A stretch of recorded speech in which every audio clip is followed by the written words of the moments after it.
Well, I think we have everyone who registered here for the moment. So thank you to Carol, Charlotte, and Danielle.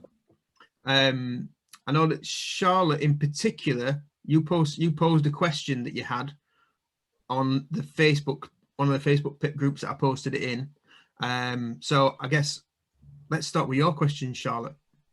Right, thanks. Yeah, sorry I was a bit late. I'm having to run this off my phone data because all of the simultaneous kids streaming stuff is just not our internet not to it.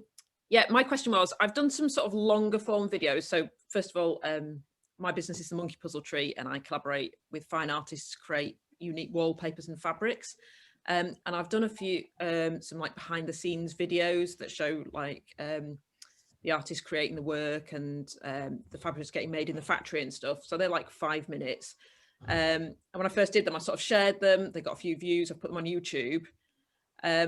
They didn't get many views on Facebook, even when I tried to sort of natively upload them.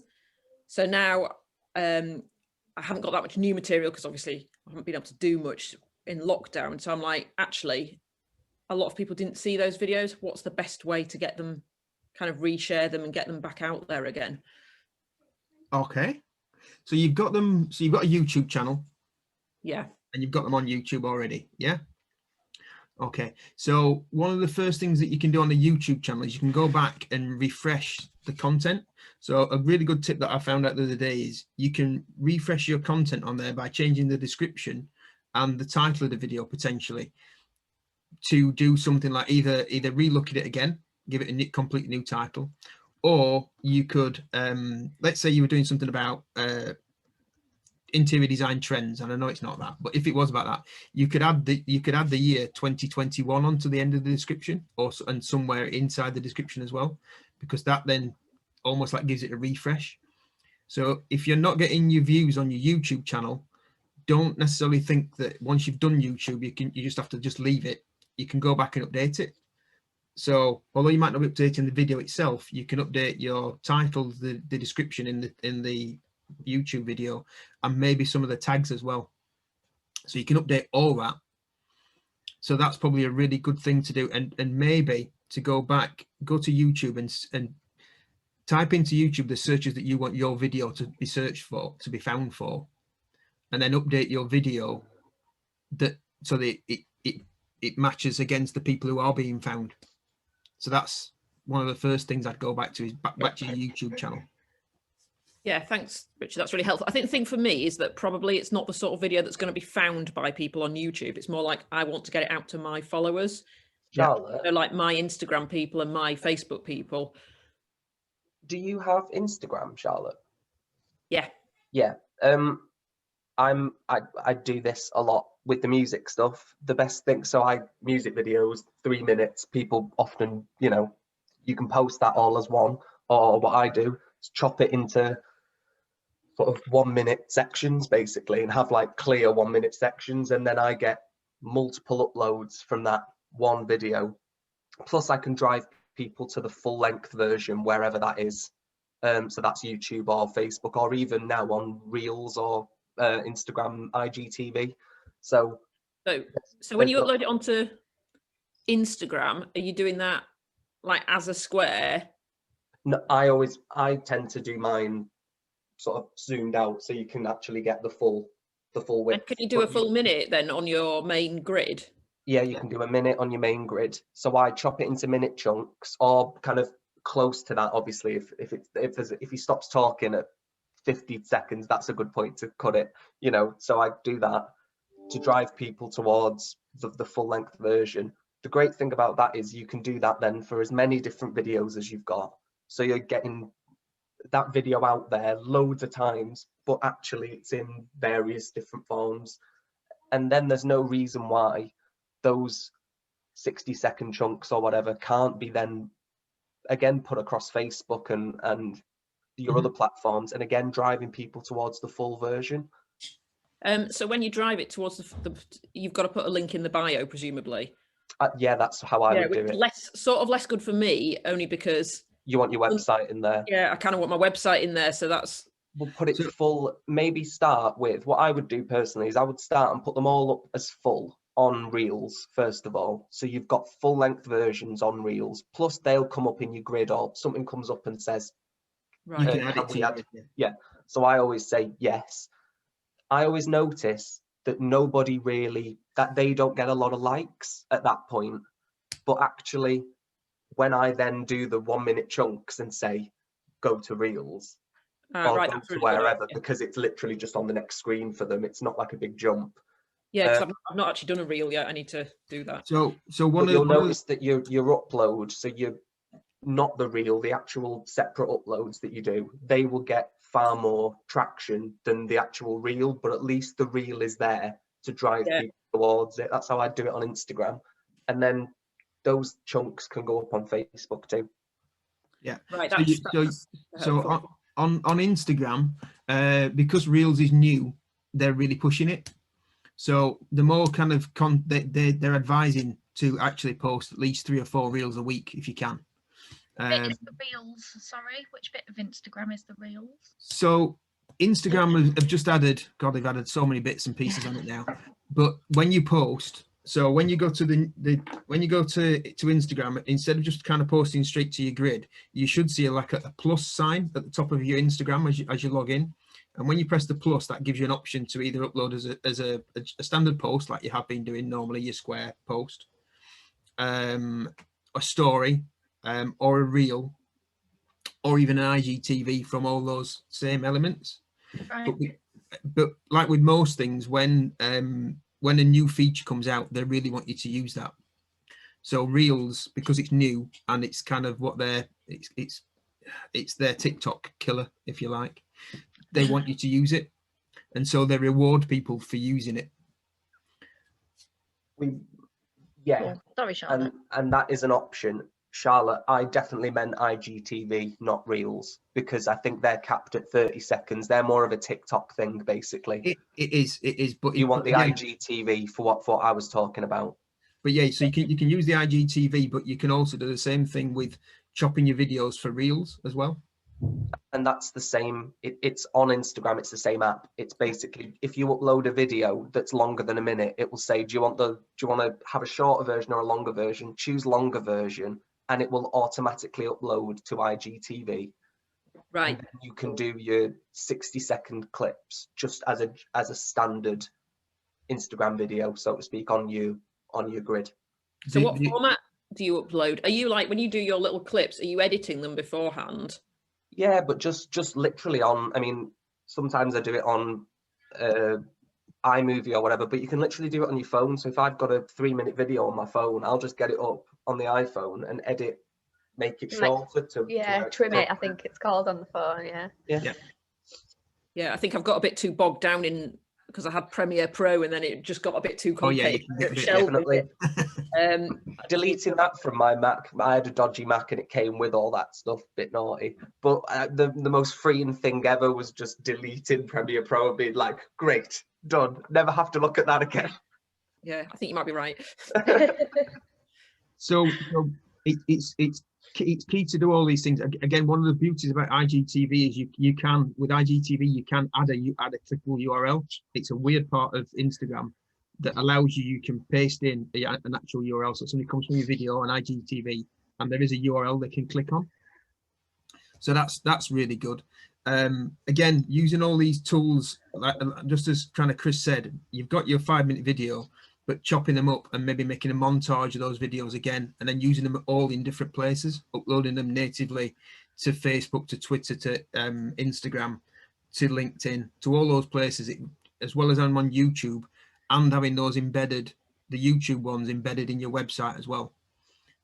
Just it's about kind of milking your content, and again, getting a good description and around the content whenever it's posted. There's no, if you just posted, are really important on that line, Richard, as well. Your thumbnails. So your main video is already up there, right? So if you upload, say, I don't know if this is the case, but what normally happens is I think it takes a random thumbnail from a certain time during the video. I don't know when that is, but let's just say it's within the first minute. Your first minute chunk of that 5-minute video may have the same thumbnail. Now, on things like your grid, unless you figure out when that is, you kind of, that's just what happens. But actually, if you're uploading that to Facebook or to YouTube again or something, there are often options for customizable thumbnails. At that point, that would be good to kind of have some separation between your clips and your full length stuff. But that's just like an added tip, I guess. Yeah, and it's thumbnails work really well. They're dead easy to make using something like Canva. You can make a thumbnail in seconds, and they do work really well. It's what separates out.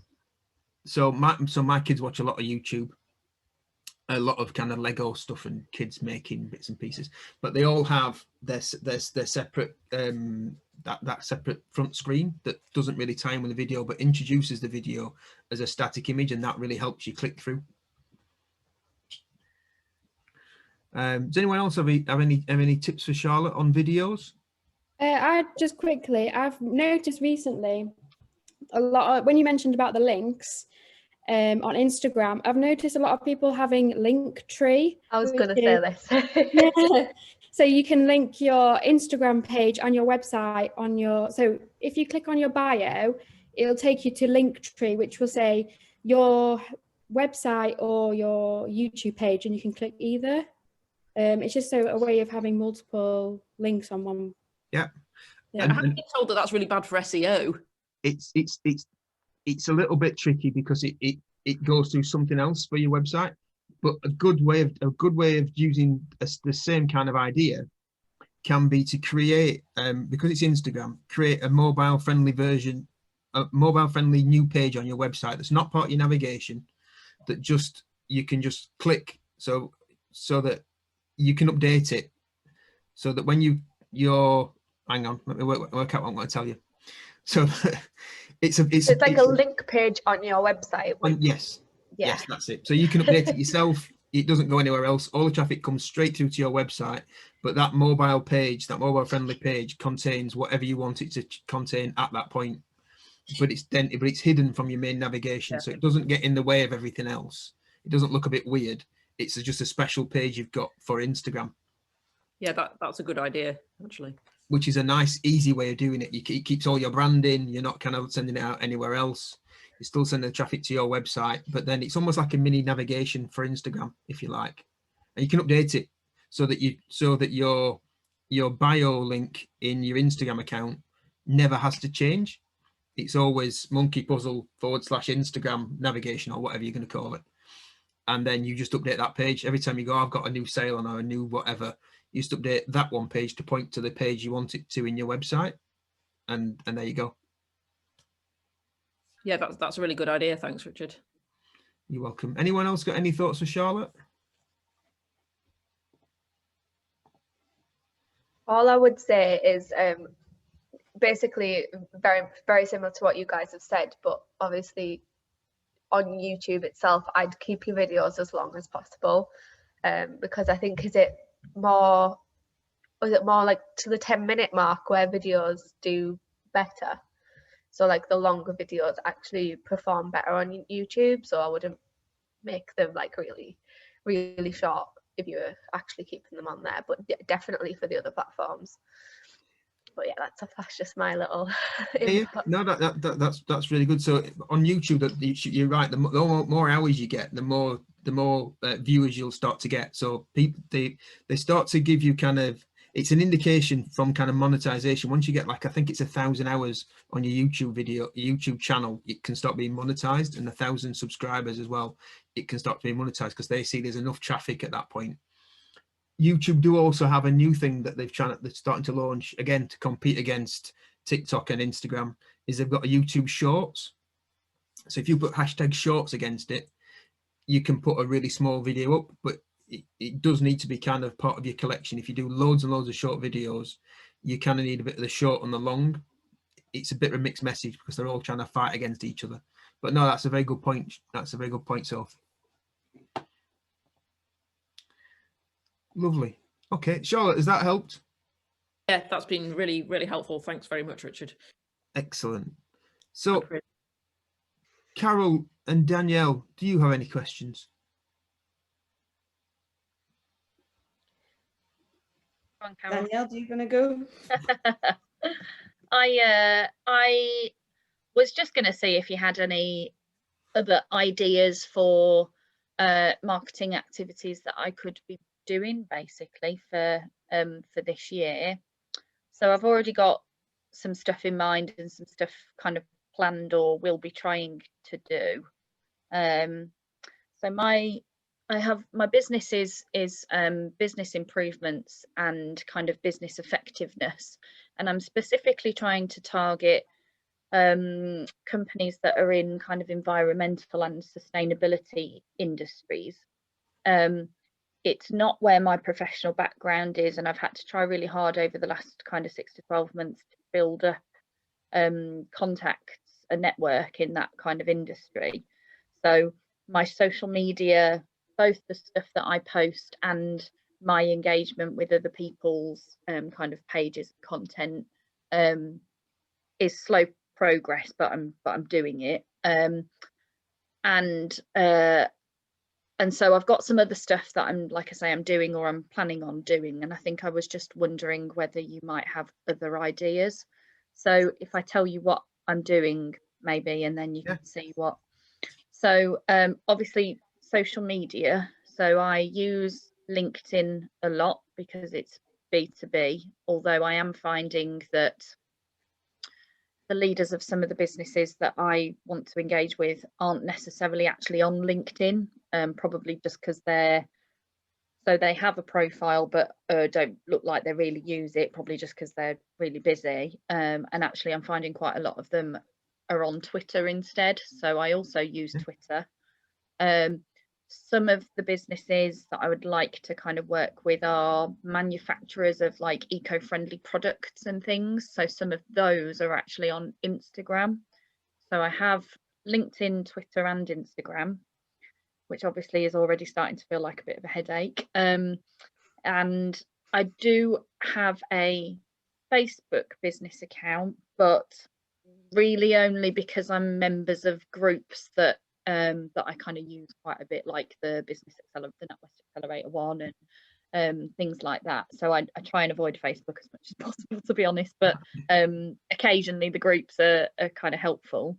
So anyway, I'm doing both my own content on, usually mainly on LinkedIn, and I'm trying to do as much as I can whilst staying sane on the others, as well as like engaging, like actively going and engaging with stuff that's being posted by the people that I'm trying to kind of engage with. I do some networking but not loads, and I'm wanting to try and do a bit, find more events that are specific to the industry rather than general local networking groups. I'm starting to try and produce some videos which will go out on my social media channels, initially just kind of very short ones with very simple kind of messaging in. I'm looking at how I can get more testimonials and case studies together to be sharing. I'm arranged to go and on somebody else's podcast as an episode on there to talk about with some stuff that I do. I'm really uncomfortable with like direct approaches. So a lot of the way that I've been doing things so far has been more natural, kind of building up relationships or being referred to people. And because of the nature of the industry I'm trying to work in, actually, sometimes it has been all right because a lot of it is about the values and those passions about, you know, trying to make the world greener and trying to make the world a better place and all of that sort of stuff. So it hasn't been too difficult, but I want to try and speed things up a little bit, but I'm just really uncomfortable with kind of random direct approaches out of nowhere, because I just feel like I don't want to piss anyone off that I would want to work with. So and I know that some people don't mind being approached in that way, but for the ones that do mind, I don't want to annoy them. So I'm just like, how do I speed this up without doing the thing that makes me cringe the most? So I don't know if yeah, like I say, just if you've got any ideas of other stuff that I could be doing, or if there's a way to make me feel less horrid about like approaching them in a bit more of a direct way, then that'd be awesome. Well, I think to start off with, you're doing quite a lot of the good stuff, because when you said, oh, this is what I'm doing, there's quite a long list. So that's good. I think, I mean, I'll let somebody else come on to the kind of the approaching and stuff, but I think with all the social media and video and other things that you're doing, I think what you need to do is kind of set a strategy and kind of go, these are the people I want to, I want to connect to, and focus on that element and have a real kind of clear view about that, because you can end up, as you kind of indicated, if you've got LinkedIn, Instagram, Facebook and Twitter, you can end up kind of going everywhere all at once and not kind of with a laser focus. So it might be that you kind of go, okay, so I've got maybe there are 10 or 20 companies that you really, really want to work with, and just focus on them. Right. Just focus on solving that. Making sure the content that you share solves their problems, and you probably catch some others as well while you're at it. Yeah. But focusing on just your core ones gives you that kind of laser. I really need to speak to. I've got 20 companies that I need to speak to, and I'm going to focus on each one of those. And maybe you can personalize that. I think you're approaching in that more softly adding value way works really, really well. I hate the people who come straight at you and go, Me too. I can do this, and you go, oh, well, I don't want you to do that, go away. It's a way of doing it though. So What? It's Sorry. a way that works. There is for a way most of doing people. that. So Right. my background is music. So if you don't get out there, nobody knows who you are, right? You don't make any money, and it's a pointless exercise. So you go out and I would talk to, I remember wanting to get in touch with Bella Union, a record label, because they were just, everything about them was cool. And I was just like, I want to be there, right? But I'm nowhere near Bella Union level, I thought. So I'm going to just get in touch and just say, I love everything about what you do. I would love to kind of maybe discuss, I don't know, it was more an email of just like, hey, I love what you do, and I'm just going to leave this here. Yeah. It's of no interest to you, but here you go, and have a nice day or whatever. But just very soft approach. And actually, I still email with that guy today, and it's fine, because it was soft. I didn't push myself onto him. I just went, here you go. And every time I do a record, he gives me pointers on it. Still to the day, you know what I mean? So it's like, it works. I'd completely echo that. Yeah, I would completely echo that. That whilst it sometimes feels a bit false and a bit cringy, and I mean, I'm sort of, if you like, fairly new to a sales role, but I've always been in selling. We're all always in selling because that's what we do. We have to. But I don't see it as selling. I think it's because we're so terribly British, and we don't like the idea of being sold to, because we don't like the idea of that kind of cheesy car salesman, of somebody who's going to sell you something that you didn't actually want and you're never going to need, and it's cost you more than you ever wanted. But if you internalize the fact that actually you're providing a really valuable service, you're not selling them something they don't need, and as long as you're only ever approaching people genuinely and with the fact that you know that you can help solve a problem for them, then it's not cheesy, it's not cringy, because you're actually going, I know I can help you. You don't tend to lead with that, don't get me wrong, but it's the building of the conversations with people. It's the, can we connect? And I felt like that very much with LinkedIn, sort of October time, when I started in this role of like, you got connecting people and you're thinking, shit, what if they think I'm an idiot? And then you think, well, actually, they're not going to, because the worst they're going to do is ignore the invite.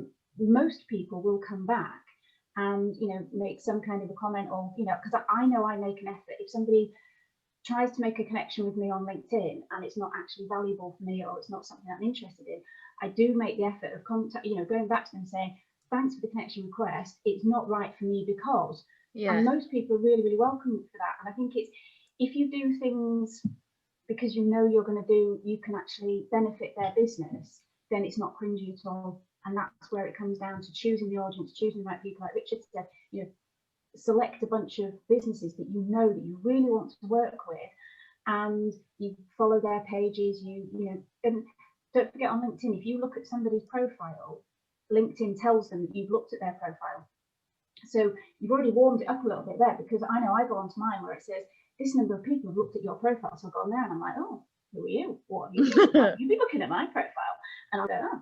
So, and you can, and if they've looked at your profile, because you've looked at theirs, and you can press connect because they know who you are. So there's automatically a little bit of a warm up.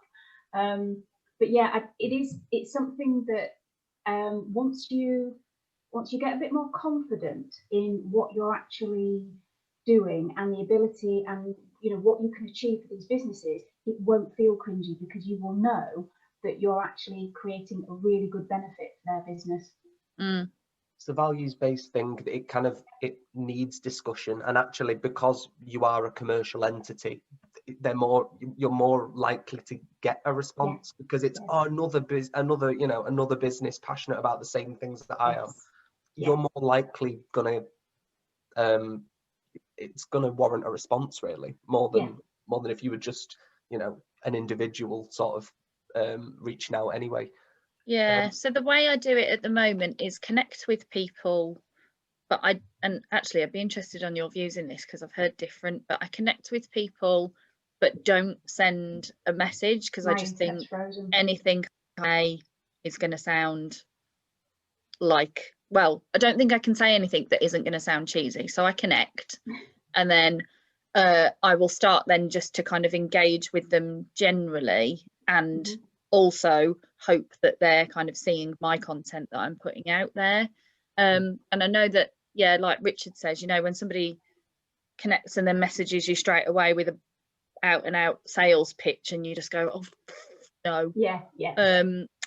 But and then other people kind of leave it for a bit and go, oh, okay, we've been connected for a while, so now I'm going to give you a sales pitch. Whereas I try and just do it really, really softly and just gently try and like engage with their stuff. And like Chris says, you start the conversation with almost something that is just completely like, I can say this and then I can just go away and leave you to it, and I'm not actually asking anything of you at all. I mean, I kind of tend to do the same as you. I tend to connect without a message, but as I said, if you've got a range of say 20 people and you've kind of gone, I want to connect with these people and I've got a real reason to connect with them, rather than going in and sending a connection request with either blank or going in going buy my stuff, you could craft a proper message and say, look, I really like what your business is doing. I'm doing something similar.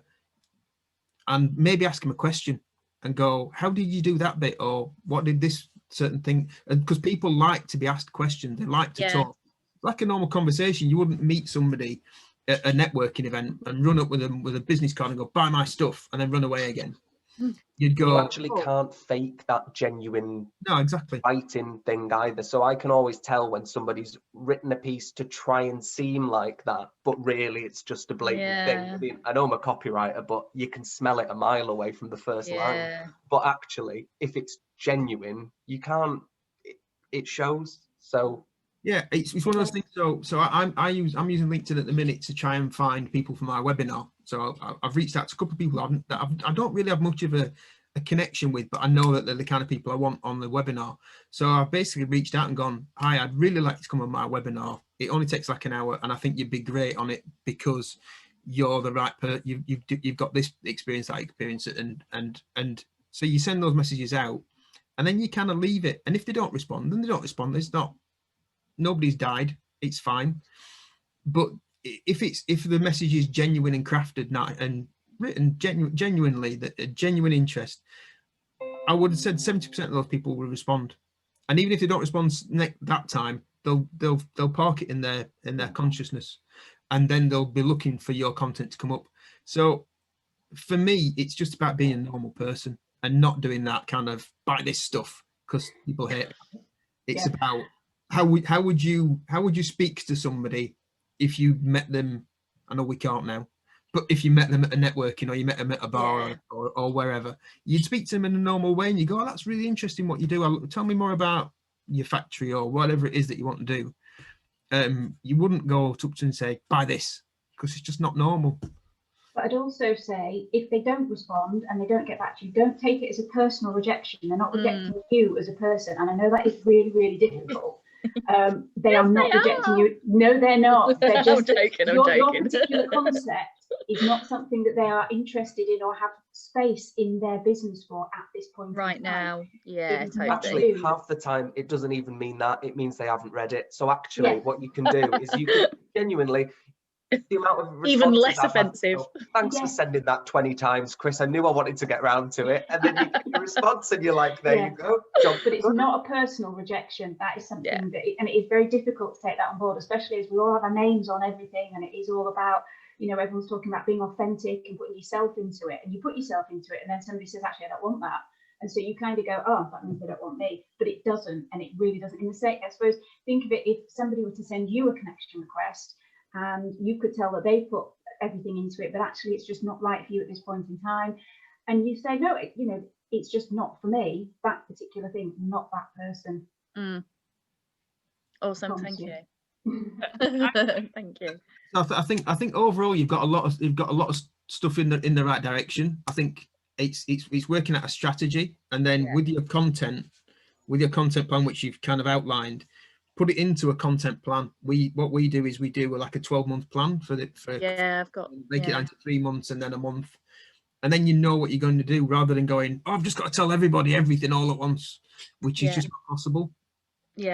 I think so I've got as far as I have a plan, and I have a view of what, so like each month what I want to be focusing on and the sort of content that would be helpful. I think probably the multi-platform issue that I have may be a problem, because I have ideal clients on 3 platforms, but actually so if I focus on 10 or 20 of them, then where are they, or try and pick 10 or 20 of them that are on one platform and kind of focus on that one platform the most, sort of thing. So I think that probably will help, because your means of getting the different kinds of clients may be different platform to platform as well. So that's definitely a good strategy.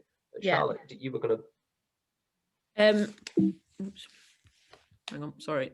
I was just going to say, as somebody who, I'm often looking for services on LinkedIn, and like if somebody approaches me and they're not really cheesy and salesy, and that's a service that I'm looking for, like I'm looking for sustainable packaging at the moment, then I'd be really pleased to get that message. So a lot of it's about timing. Like you might just happen to get the message when you're really busy and then you forget about it, so you haven't replied. But I think if you're just sort of genuine and actually you've got a product that the person wants, then you're sort of happy to get that message. And also I'm really guilty of this, because I hate selling to people that send the message more. I'd send the message more than once, because I often like forget. Or I think the problem with LinkedIn is I think, oh, there was that person who did that stuff and I can't remember their name, so I can't find them, because I've got so many people on LinkedIn. So like it's really hard on LinkedIn to actually find somebody that you maybe spoke to yesterday and you can't remember their name. So I'd just say don't be too scared about it. I think if people want your service, then they'll be pleased to get your message. Thank you. And again, that's about the targeting as well. If you're sending your messages to me, I'm going to go, well, that's not what I want, so I'm probably going to ignore you because you're not selling what I need. But if you're selling something that I need and go, actually, that is something that I need, or something I might need, or something that I can tell other people that I need, or something that I might need tomorrow or 10 years, whenever, then you're going to get an engagement. And that's the difference between spammers and good marketers. So good marketers will only send messages to people who it's relevant to. Spammers will sell it to everybody. In terms of just something that Charlotte said there about sustainable packaging, have you managed to source some sustainable packaging companies, Charlotte? Because I'm on some Facebook groups where a lot of people are looking for sustainable, and there's been quite a lot of chat about that at the moment. If you wanted me to send over some links. Yeah, that would be helpful. Thank you. What I need is quite obscure, I think, so I'm not sure I'm going to get it. It might be that it has to be made bespoke, but if, I think if they've got the credentials for the sustainability, then that could be something. Yeah, I'd certainly be interested. Thank you. Yeah, I'll send those over. Excellent. Yeah, another thing I'd say to Danielle is that like Facebook, I wouldn't underestimate Facebook, because my customers, who are often interior designers, they're mainly on Instagram, but actually it can be quite hard to find them on Instagram. But like almost everybody of that kind of age group is probably on Facebook, even if not for business reasons. So I often find that I get more engagement on Facebook than I do on Instagram, even though Instagram is definitely where as an interior design person, that's where my customer base should be. It's sometimes easy to connect on Facebook. and have more of a conversation.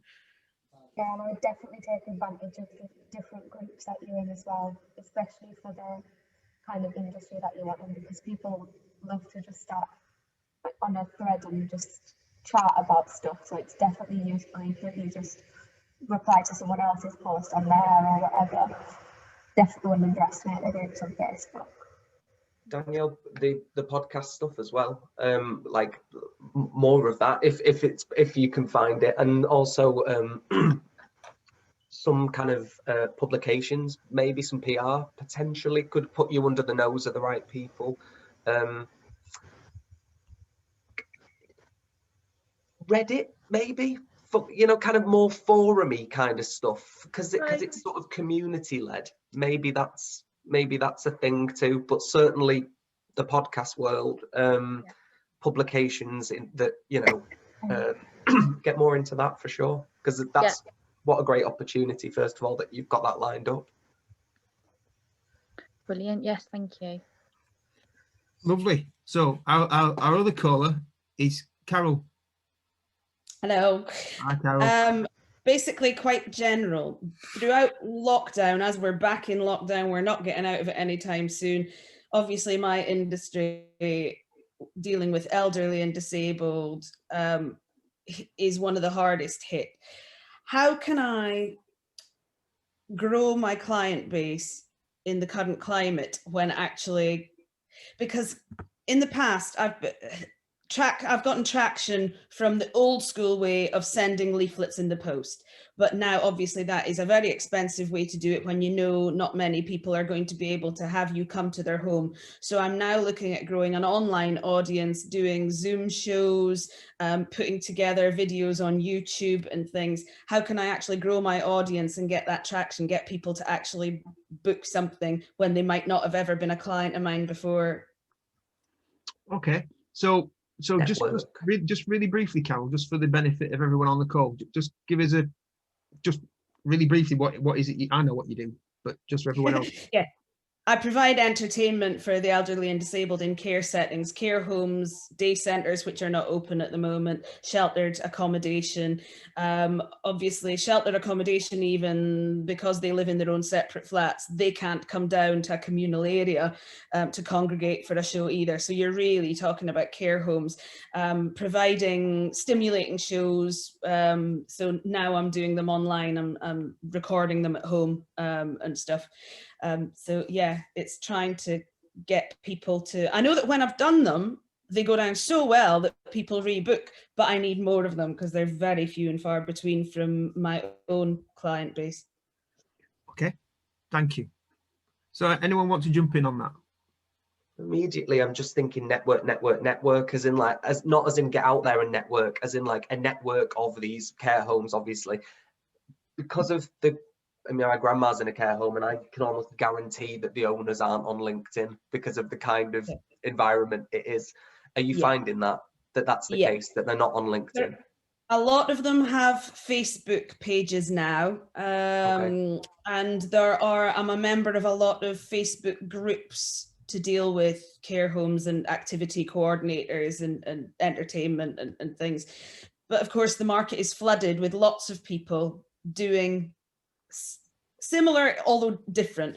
A lot of people are providing stuff, and there are a lot of people providing free stuff, which has really been detrimental to the majority of us, and it's become a real bugbear. We have lots of private conversations between entertainers whenever a new one pops up with a free offering.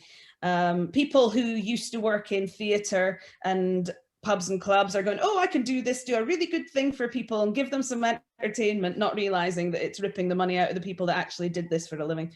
But no, it's just difficult to know where to go, because I've been trying to do regularly, monthly. You don't want to flood them, all these groups, so that you become an annoyance.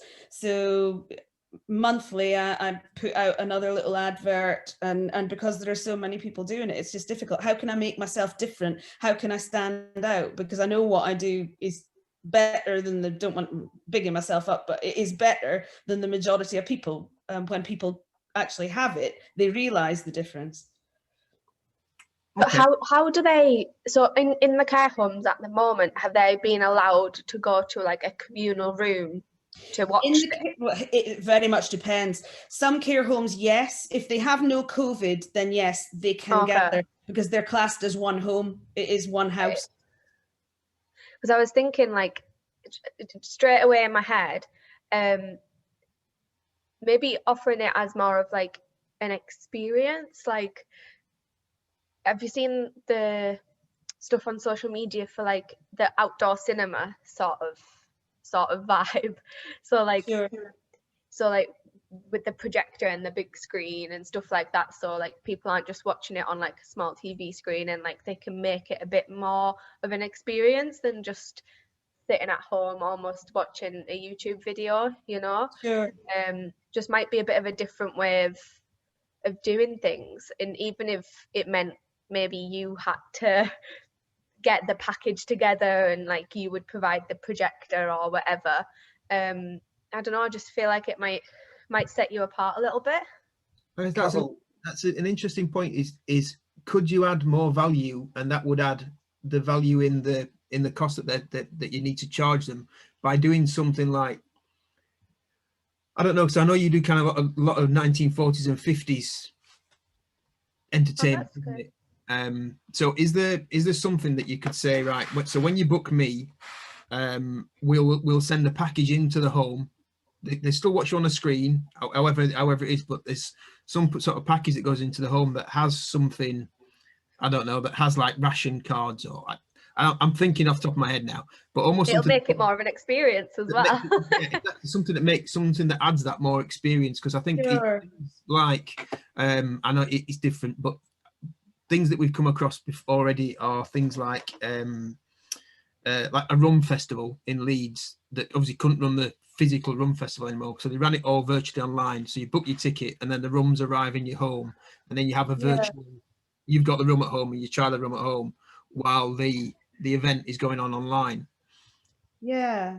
Is there some kind of so you're augmenting, it's like some, not augmenting, you know what I mean? So it's more, I actually get that, because actually I've always said that because our shows are themed, it's a great way for the activities people to do themed activities in the run up to the show, and then to do reminiscence and do activities after as well. So it can become a full experience. So if I was to put together a package of activities for them to do before and after, to even it doesn't, all it has to be is even an email of you do these things, and crafting and things to go with it. Yeah, that's a really good idea, actually. And are you actually properly are you effectively exposing the value? So by that I mean, I know a fella who plays in care homes and he's back at it now. He doesn't, so I assumed on our first meeting that you went in, you sang the music I love to old folks, and then you left, right? But that's absolutely not what it is that you do. There's a huge element, you know, you're not just a singer, is my point. You understand what it's doing for their brain, the whole thing about their just their health and general well-being, right? That's not what the pal I know, what he does. He just goes around and plays songs and leaves, right? It's a very different, you're not buying the same thing there. It's a very different thing. And are you exposing that you're so much more than that? Yeah. Right, okay, good. Like, it seems like you're more of a nostalgic experience for them, you know, it'll bring them back. It's not just nostalgic. I've actually done loads of research on how to target people with dementia. So I use choreography. So you'll do moves that they can join in with, and even so cheesy that you do moves, the sunshine and the rain, and you know, so it points out, which seems very childish, but actually it works. It helps them understand what you're saying. And so there are so many different things, changing costumes and using dance moves and keeping it bright and fast paced, and yeah, so it's not just, as Chris said, it's not just going in and singing random songs. Everything is planned. The shows build and build and build and really touch your emotions as you go. And hits all the senses by the sounds of it as well. Yeah, but I really like that idea of putting together a package for them, because then that is cutting down on their workload too. Yeah. So even if it is like some sheets that give them the dance moves, and maybe song sheets that kind of go sing along, and here's the thing, so that they can print them out or have them on a screen or whatever they want to do. Yeah. So you can go, these, you know, the whole thing, so they can help sing along, which again, I know when you do your singing, that prompts it, but they could keep that, and they could use it as a singing experience when you're not even there. Yeah, definitely. Yeah. It's kind of like, so my wife's a teacher, and it's almost, and I spoke to another company a while ago who do the egg hatching in schools. And for what she does, she basically makes lesson plans that the teachers can have when they're doing the egg hatching thing. So effectively what you're going to do is you're giving their care home, I'm going to call it a lesson plan. I know Absolutely, I get that. But it's the same kind of kit of, this is the plan. So we've got songs, dances, games, I don't know. Food. I was going to say, could it go as far as suggesting the food that's served that day as well, so that it all ties in? Absolutely. Menu plans, that kind of a thing. So Yeah, it's nostalgic. Yeah. No, it's absolutely a brilliant idea. And that's going to go over and above the free stuff, isn't it? Who've not thought of this kind of, because it's what makes you unique. Yeah. Because obviously what you do is very special anyway, and I've seen you do it, and I know you're very unique at what you do. But it's then somebody who's never experienced it doesn't know that. Absolutely. Yeah. No, that's brilliant. I was just wondering, is there a way that you can, I mean, I'm not sure if this is realistic or not, because my father-in-law's in a care home at the moment with dementia, and we've not, well, my husband's been able to see him like once after he had a COVID test the other week in the last year. But I don't know if there's any way of somehow relating that back to the people, the relatives of the people in the home as well, if there's some sort of way that there's, I don't know how you do that, but like send them something, or, because I think that is a thing that we sort of feel much less of a connection than when we used to go see them like 3 times a week. Well, this is why when I do them online, if I'm doing a Zoom, as you know from today, you can record a Zoom. So I tend to record a Zoom and then send them the link so they can watch back, and they can send to relatives if they wish, so they can see what they've done, because it tends to have that, if they've got their camera on, it's got them and me on split screen, so then they can see the reactions of their family, and I think that's a great way to go. And they can have that, you know, access to it for a month, then I pull it down. Yeah, because I mean, we've been watching Facebook Lives. I was going to say maybe a Facebook Live, and then that's drawing them to your business page as well if you were to broadcast it on. The thing with Facebook Live is you can't actually see the clients, so I can't see how they are reacting, so I can't interact with them as easily. Okay, yeah. I'll just drill. So yes, and when you reach out about that package, just definitely extract all that extra stuff. The fact that it is a stimulating thing, it is about well-being, it's not just entertainment, this whole, because it's so important to really bring that out, because to a care home it's double whammy, isn't it? Yes, brilliant, excellent. Right, thank you. No, you're very welcome.